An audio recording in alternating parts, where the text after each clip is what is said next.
Not necessarily. I mean, there are ways. Chip is so high profile that in the middle of an NFL season, there are ways around it. I do believe when he says he had no contact with USC personally. And Pat Hayes today, he said of 17 people he interviewed for the job, Chip Kelly was not one of them.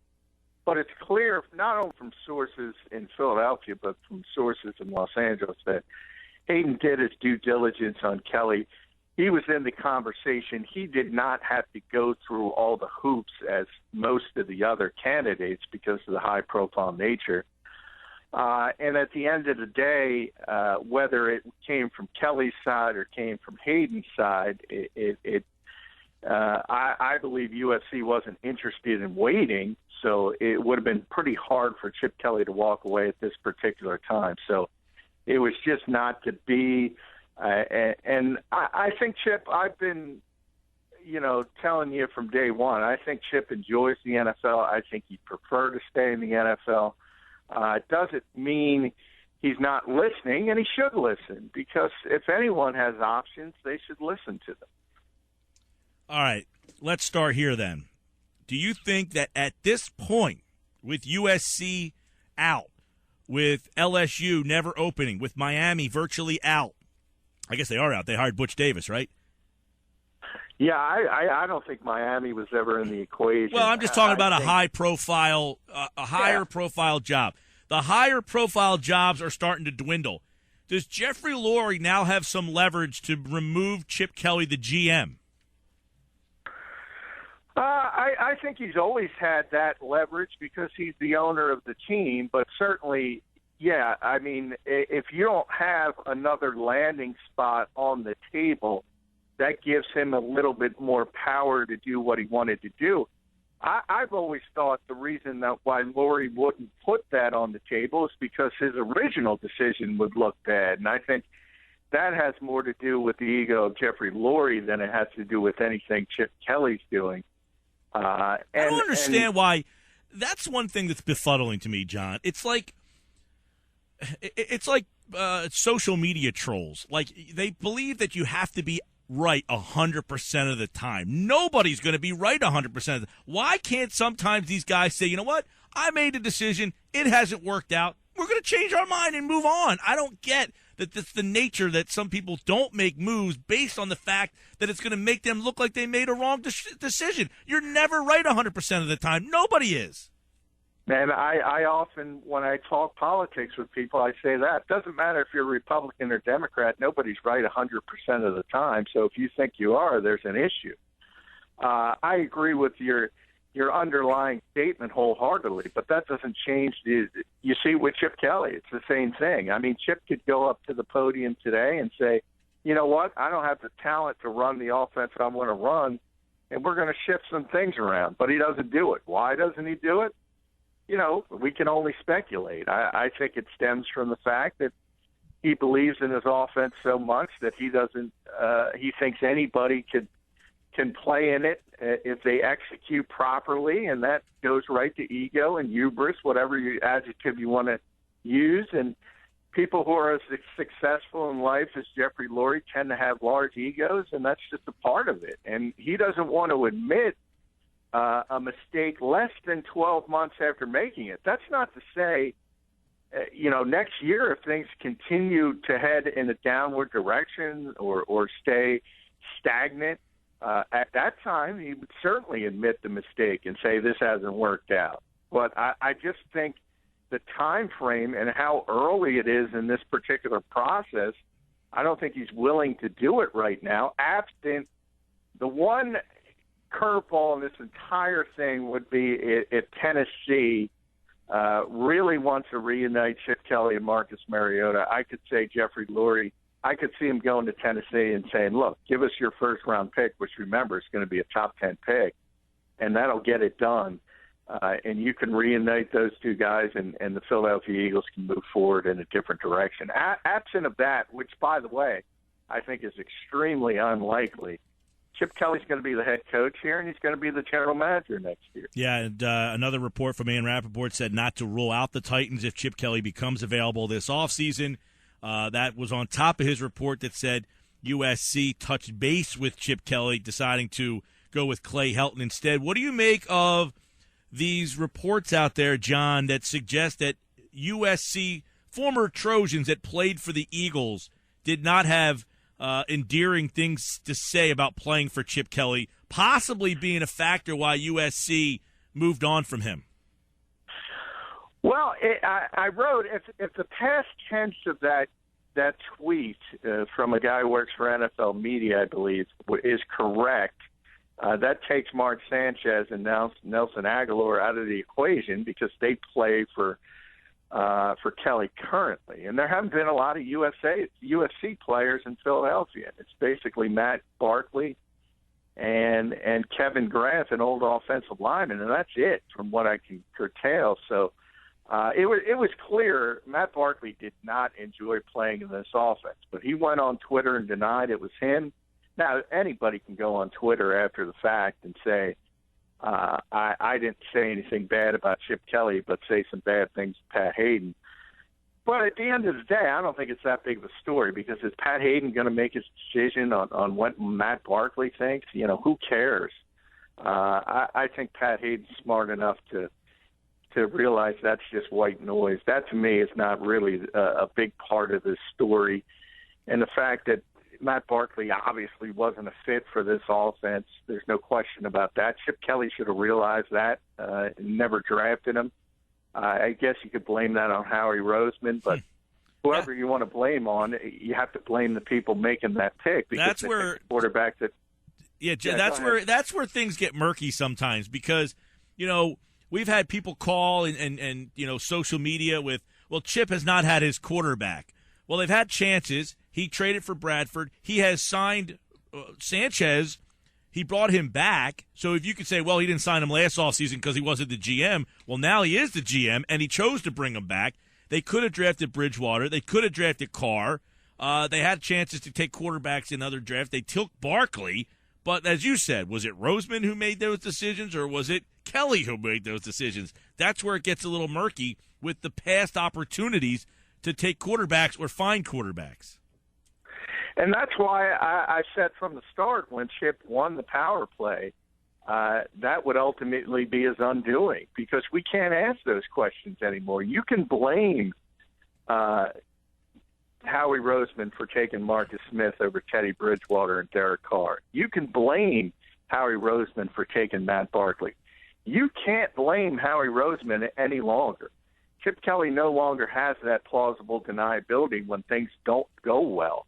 And things haven't gone well with his roster moves this season. And there is no buffer zone. There is nobody else to point the finger at because everybody knows you might like Ed Manowitz, and I think he's a good football mind. I think he's got a great future in the NFL. But everybody knows at this point he's a rubber stamp for Chip Kelly. We don't necessarily know that was the case with Howie Roseman, and that is something Chip Kelly should have embraced. And if you want to win a power struggle, have the power struggle, but keep Howie as sort of the rubber stamp so you have that buffer zone. And I think that will go down when the eulogy is eventually written and read about Chip Kelly staying in Philadelphia. I think we'll all go back to that day and understand that Chip Kelly made a colossal mistake. Was Howie Roseman kept around this organization for this opportunity, this possibility to arise? Yeah, I mean, I've asked that numerous times because people who lose power plays in organizations generally don't stay. Right. I don't know that I remember a scenario ever where the guy's still hanging around. Yeah, I don't recall. And not only is he hanging around, Mike, realize he got a raise to hang around. So while he lost, Jeffrey Lurie thought so much of Howie Roseman that he gave him a raise. So it was clearly at some level, whether it was done as a long-term plan or it was just the back of Jeffrey Lurie's mind and almost as a safety net. Because let's face it, Chip Kelly doesn't have a lot of experience dealing with NFL personnel matters, and that has shown itself in his first year because he's made a lot of mistakes. And at this point, it's all spilt milk, and you say you learn from him and you try to move on and improve, but you really can't deny he's made a lot of mistakes in the personnel aspect of this job. John McMullen, 97.3 ESPN.com. John, give me your read, because I want two off-season things that happen that I think are rearing their head into this team's struggles right now. One, Jeremy Maclin. Could that have been handled differently? Could the Eagles have gotten Maclin to come back if they approached him in season? Was that something that he didn't want to entertain? Do you fault Philadelphia at all in the Maclin situation? Yes, and for that exact reason. They should have done it in season. They should have seen the landscape. That's what general managers do, and you have to understand that if Jeremy Maclin gets to free agency, Kansas City's looking for a wide receiver. He went to college at the University of Missouri, and Andy Reid is the head coach of the Chiefs. And you have to realize that landscape, and if he gets to free agency, he's not only going to get overpaid, he's going to have an opportunity to go home and to play for a coach he has a ton of respect for. So once you don't get it done in season, Jeremy Maclin's basically out the door. So I think that was a huge mistake and something they should have done in season, especially after Maclin was playing so well. How much was too much for Maclin then? If I said the Eagles brought Maclin back at $11 million a year, hindsight obviously 2020. I think people would have said, "Ooh, you overpaid for Maclin." But where do you think the line could have been drawn for Maclin? Did they make an offer, to your knowledge, for Maclin?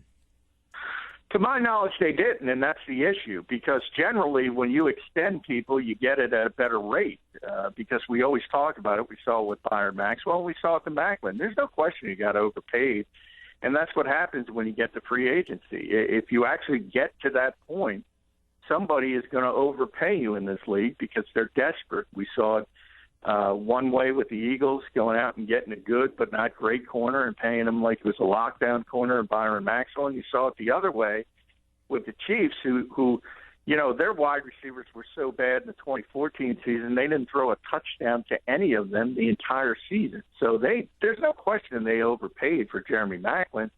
And that's why you try to get it done in season with a long-term deal, with money up front and a lesser cap number. And I believe that the Eagles would have done that. They would have gotten things done with Jeremy Maclin. He enjoyed playing in this offense, and he put up his career best season, and I believe he would have stayed here.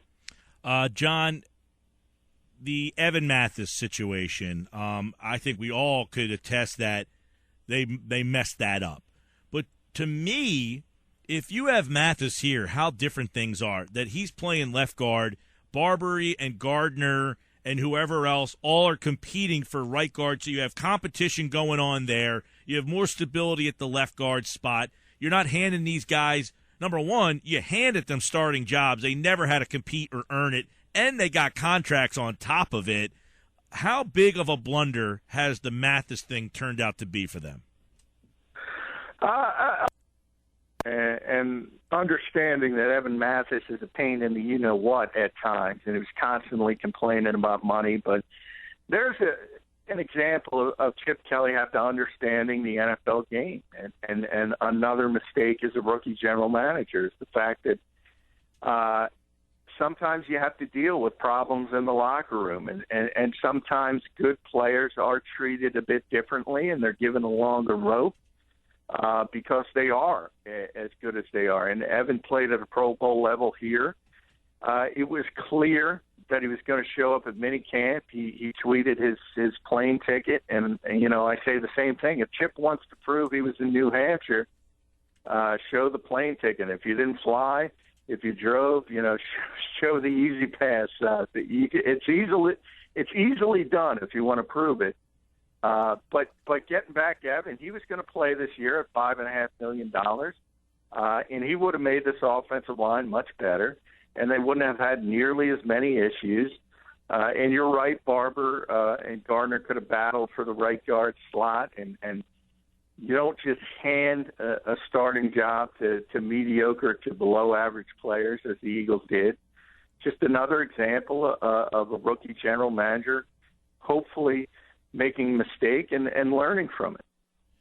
All right, Billy Davis. Chip Kelly has stuck behind this guy multiple times. He explained why he was confident in Billy Davis.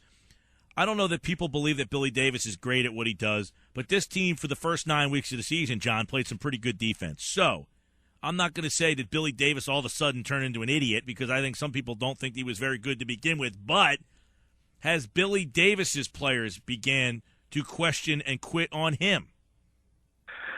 No, I don't believe so. I think his players enjoy playing for him. I think they like it. I think this defense was very, very good before the last two games, obviously, and things have imploded. And, I go back to people who are looking at the talent on this defense in preseason, and I told them, bottom line is the Eagles will never have a top 10 defense with Chip Kelly as the head coach. It's just not plausible. There is plenty of talent to win at an acceptable level on defense for this team right now. The injuries have hurt. The fact that the inside linebackers have underachieved has hurt a lot.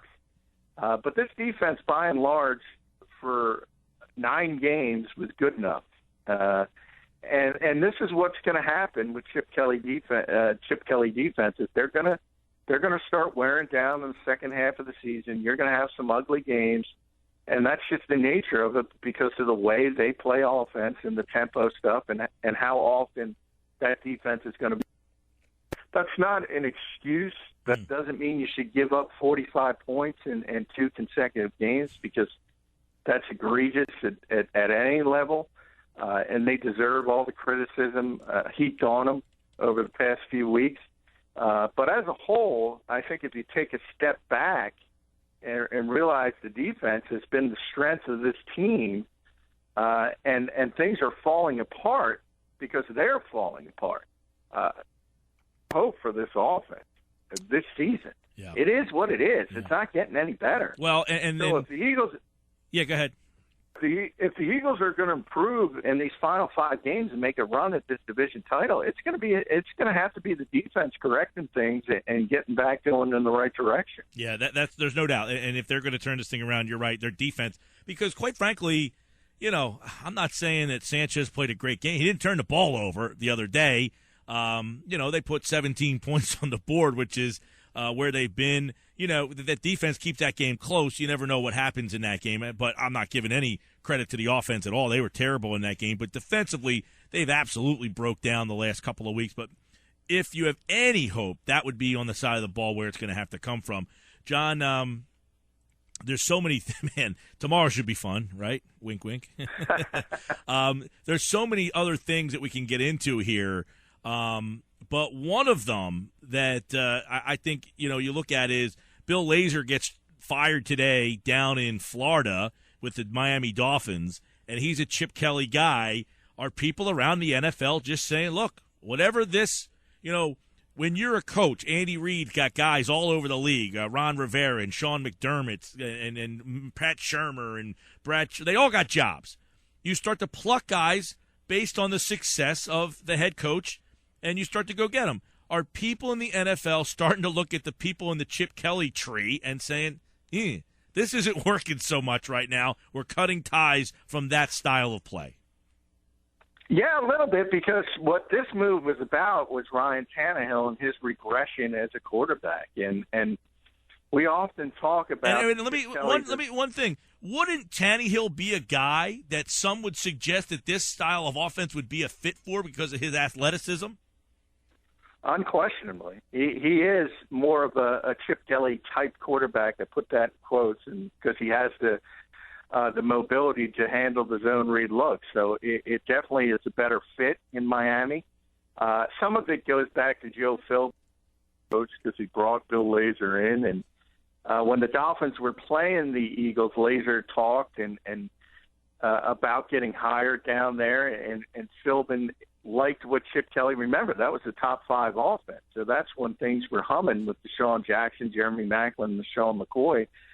So people were trying to copy it, and they thought at the time that Chip was on the cutting edge, and Bill Lazor could kind of bring those philosophies down to Miami. But what Philbin says is he wanted that without the constant tempo. And I think we now understand, hindsight being, 20/20 vision as it often is, we now understand tempo was the whole thing. If you don't have the tempo, this offense doesn't work. And that's exactly what happened in Miami. But the interesting thing about Tannehill, I make a lot of comparisons with him and Marcus Mariota because he came from a one-read spread offense in college. But everybody raves about his football IQ and what a smart guy he is. So people projected that and thought, okay, maybe he could develop at the NFL level because he's smart enough to handle things at the line of scrimmage. But the Dolphins didn't allow him to do that. And you're taking the strengths of a particular player off the table when you don't allow him to go to the line of scrimmage, defense, and get you out of a bad play and into a good play. We talk about it all the time, Mike, in that my biggest indictment of Chip Kelly is that Tom Brady, Peyton Manning in his prime, would not fit in this offense.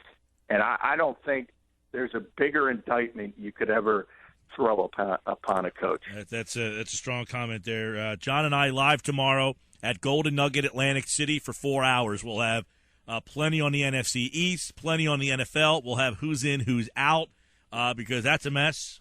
And we'll see. The final 5 weeks. We say it many times on this show, John. Once you get to Thanksgiving, now we're going to start judging you. What you did up to that, I don't put a lot of stock into now. What you do starting from Thanksgiving on, and the Eagles didn't get off to a great start. Tomorrow should be fun. I'll see you then, pal. All right, looking forward to it. Thanks, Mike.